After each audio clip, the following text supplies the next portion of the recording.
మీ ఎలాంటి వ్యాపార ప్రకటనలకైనా వెంటనే మా ఛానల్ సంప్రదించండి. 2026 నూతన ఆంగ్ల సంవత్సర శుభాకాంక్షలతో ధనుస్సు రాశి వారి యొక్క 2026 వార్షిక ఫలితాలు.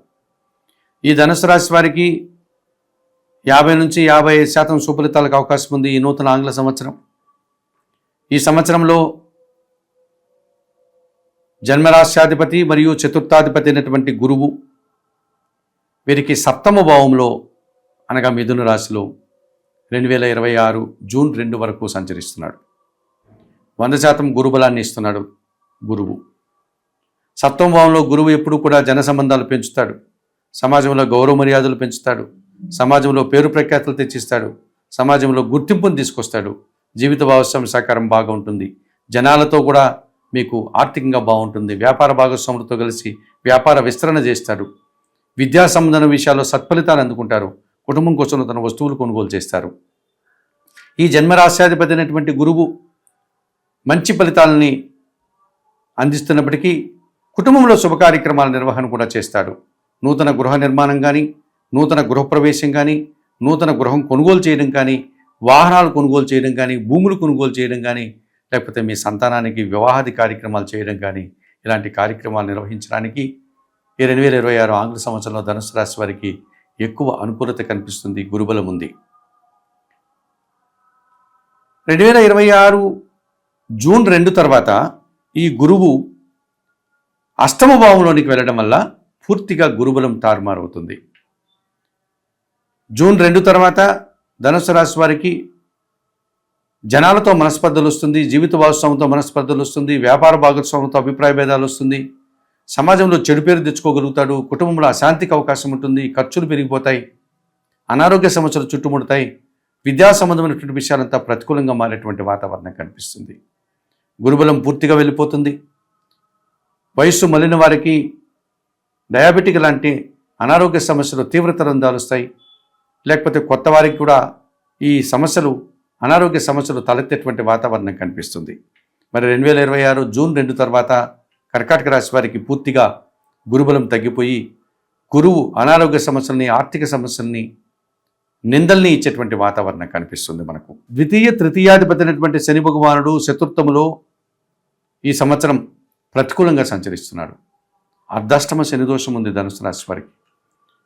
మీ మాటల వల్ల అపార్థాలు ఏర్పడతాయి, స్థిరాస్తుల నుంచి నష్టాలు వస్తాయి, ఆర్థికంగా ఇబ్బందులు పాలవుతారు, కుటుంబంలో అశాంతికి వాతావరణం కనిపిస్తుంది, జన సహకార లోపం కనిపిస్తుంది, పనివారి సహకారం అసలు ఉండదు, కుటుంబంలో అశాంతి వాతావరణం నెలకొంటుంది, ఉదర సంబంధమైన అనారోగ్యాలు అధికమవుతాయి, వ్యవసాయ రంగంలో నష్టాలు వస్తాయి, చాలా పనులు వాయిదా పడతాయి, ఆర్థికంగా ఇబ్బంది పడతారు, అనారోగ్యంతో ఇబ్బంది పడతారు, కుటుంబంలో అశాంతికి అవకాశం ఉంటుంది, కుటుంబ సభ్యుల్ని మీరు ఒప్పించలేకపోతారు, వాళ్ళని సంతృప్తిపరచలేకపోతారు. ఈ రకమైనటువంటి ఇబ్బందులంతా మీరు ఈ సంవత్సరం అంతా కూడా శని భగవానుడు మీకు పూర్తిగా ప్రతికూలంగా ఉండడం వల్ల, అది 4వ ఇంట అర్ధాష్టమ భావంలో మీనరాశిలో శని సంచరించడం వల్ల ధనుసు రాశి వారికి శని ప్రతికూలంగా ఉన్నాడని చెప్పవచ్చు. ఇక తృతీయంలో కుంభరాశిలో రాహువు సంచరిస్తున్నాడు.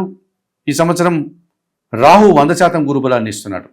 జన సహకారం బాగుంటుంది, విదేశీ వ్యవహారాలు బాగుంటాయి, నూతన ఉద్యోగాలు బాగుంటాయి, నూతన వ్యాపారాలు బాగుంటాయి. నూతన వ్యాపారాలు ఏమైనా ఉంటే వాటిని మీరు ప్రారంభించి సంతోషంగా ముందుకు వెళ్ళవచ్చు. నూతన ఉద్యోగ ప్రయత్నాలు చేసుకోవచ్చు, కొత్త వారిని నమ్మవచ్చు, వారితో కలిసి ఏదైనా వ్యాపారం కానీ ఉద్యోగం కానీ చేసుకోవచ్చు. విదేశాలకు వెళ్ళాలనుకుంటే విద్యార్థులకు అనుకూల వాతావరణం ఉంది, విదేశాల్లో స్థిరపడాలనేటువంటి వారికి కూడా అనుకూల వాతావరణం కనిపిస్తుంది, విదేశాల్లో ఉద్యోగాలు చేయడానికి బాగుంటుంది, విదేశాలకు సంబంధించిన వ్యాపారాలు చేసుకోవడానికి కూడా అనుకూల వాతావరణం కనిపిస్తుంది. జన సహకారం బాగుంటుంది, మీరు ఆశించిన ఫలితాలను అందుకోగలుగుతారు, సమాజంలో గౌరవ మర్యాదలు అందుకుంటారు. మీకంటే చిన్నవారి సహకారం కూడా బాగుంటుంది, తమ్ముళ్ళ నుంచి చెల్లెల నుంచి కూడా మీరు మంచి ఫలితాలను అందుకోవడానికి అవకాశం కనిపిస్తుంది. ధైర్యంగా చాలా పనులు చేస్తారు, మీరు చేసిన ప్రతి పని కూడా సక్సెస్ అవుతుంది, ఆ రకంగా మంచి ఫలితాలను అందుకోగలుగుతారు. మరి 2026 ఆంగ్ల సంవత్సరంలో తప్పనిసరిగా మీకు రాహు 100% సుఫలితాన్ని అందిస్తున్నాడు ఈ ధనుసు రాశి వారికి. ఇక భాగ్యంలో సింహరాశిలో కేతువు సంచారం పూర్తిగా వ్యతిరేకంగా ఉంది. తండ్రి ఆరోగ్యం విషయంలో జాగ్రత్తలు తీసుకోవాలి, తల్లి ఆరోగ్యం విషయంలో జాగ్రత్తలు తీసుకోవాల్సి ఉంటుంది. దైవ దర్శనాలు కూడా వాయిదా పడతాయి, నిరాశ వెంటాడుతుంది, అశాంతిని కలిగించే సంఘటనలు జరుగుతాయి, కొన్ని కార్యక్రమాలు చేయడానికి ఆటంకాలు ఏర్పడతాయి, పూజాది కార్యక్రమాలు కూడా చేయలేని పరిస్థితి ఏర్పడుతుంది. తీర్థయాత్రలకు వెళ్ళాలనుకుంటే ఆ కార్యక్రమాలకి ఆటంకాలు ఏర్పడతాయి. భగవంతుని దర్శనాలు కూడా మీకు పూర్తిగా వ్యతిరేకతను కలిగించేటువంటి వాతావరణం కనిపిస్తుంది. అనుకున్నట్లుగా దేవుని దర్శనాలు కూడా చేసుకోలేకపోతారు. ఈ రకంగా భాగ్యంలో కేతు మీకు పూర్తిగా వ్యతిరేకతనిచ్చేటువంటి వాతావరణం ఈ 2026 ఆంగ్ల సంవత్సరంలో కనిపిస్తుంది. మరి 2026 ఆంగ్ల సంవత్సరంలో ధనుస్సు రాశి వారికి జూన్ 2 వరకు కూడా గురువు 100% శుభ్రతలను అందిస్తూ జూన్ 2 తర్వాత ప్రతికూలంగా మీకు కనిపిస్తున్నాడు. అనగా అష్టమ గురువు మీకు ఇబ్బంది పెడుతున్నాడు. అనగా 50% గురువు మీకు ఈ సంవత్సరం అనుకూలంగా ఉన్నాడు. ఇక తృతీయ భావంలో కుంభరాశిలో రాహు 100% రాహు బలాన్ని ఇస్తున్నాడు. విదేశీ వ్యవహారాలు కానీ, నూతన ఉద్యోగాలు కానీ, నూతన వ్యాపారాలు కానీ మీకు అనుకూలంగా ఉంటున్నాయి. అయితే కేతు మీకు పూర్తిగా భాగ్యములో వ్యతిరేక ఫలితాలను ఇచ్చే పరిస్థితి కనిపిస్తుంది ఈ సంవత్సరం. మరి 2026 ఆంగ్ల సంవత్సరంలో ఈ భాగ్యంలో ఉన్నటువంటి కేతు దోషం నుంచి బయటపడడానికి నిత్య గణపతి ఆరాధన చేయండి.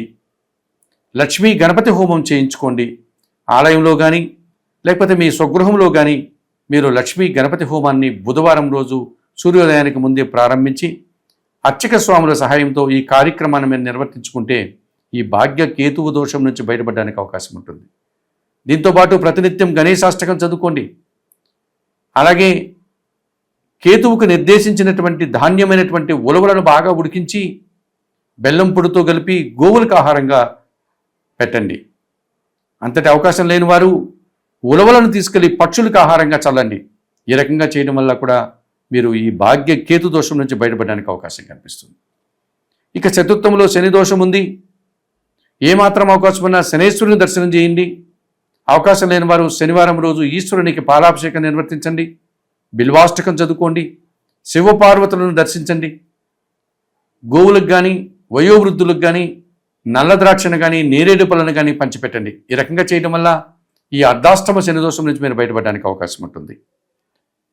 అలాగే జూన్ 2 తర్వాత గురువు కర్కాటక రాశిలోనికి ప్రవేశిస్తున్నాడు కనుక ధనుసు రాశి వారికి అది అష్టమ భావమైంది కనుక గురువు పూర్తిగా ప్రతికూలంగా మారుతున్నాడు కనుక మీరు తప్పనిసరిగా హయగ్రీవ స్వామి దర్శనం కానీ దక్షిణామూర్తి దర్శనం కానీ చేసుకోండి. హయగ్రీవ స్వామి స్తోత్రాలు కానీ దక్షిణామూర్తి స్తోత్రాలు కానీ చదువుకోండి. శనగలను పసుపువర్ణపు పండ్లను గురువులకు దానం చేయండి. మీకు విద్యాబుద్ధులు నేర్పిన గురువులు ఎవరైనా ఉంటే వారి దగ్గరికి వెళ్ళి వారి పాదాలకు నమస్కరించి వారికి పసుపువర్ణపు పండ్లను శనగలను ఇచ్చి వారి ఆశీస్సులు పొందండి. ఈ రకంగా చేయడం వల్ల మరింతగా మంచి ఫలితాలను పొందగలుగుతారు. అలాగే ఈ ధనుసు రాశి వారు 2026 సంవత్సరంలో తప్పనిసరిగా జూను మాసానికి ముందుగానే సీతారాముల కళ్యాణం చేయించండి. మీకు ఆంధ్రదేశంలో కడపకు తిరుపతికి మధ్య ప్రాంతంలో ఉన్నటువంటి ఒంటిమిట్టలో పౌర్ణమి రోజు నిర్వహించేటువంటి ఈ ఒంటిమిట్ట రామాలయంలో సీతారామ కళ్యాణం నిర్వహించండి. లేకపోతే భద్రాచలంలో ఉన్నటువంటి సీతారామచంద్రమూర్తికి నిత్య కళ్యాణం ఉంటుంది. అక్కడ స్వామివారికి సీతారాముల కళ్యాణం నిర్వర్తించండి. 2026 ఆంగ్ల సంవత్సరంలో ఈ ధనుసు రాశి వారు ఈ చెప్పినటువంటి విషయాలు స్వీకరిస్తూ పరిహారాలు పాటించడం వల్ల మరింతగా మంచి ఫలితాలను పొందగలుగుతారు.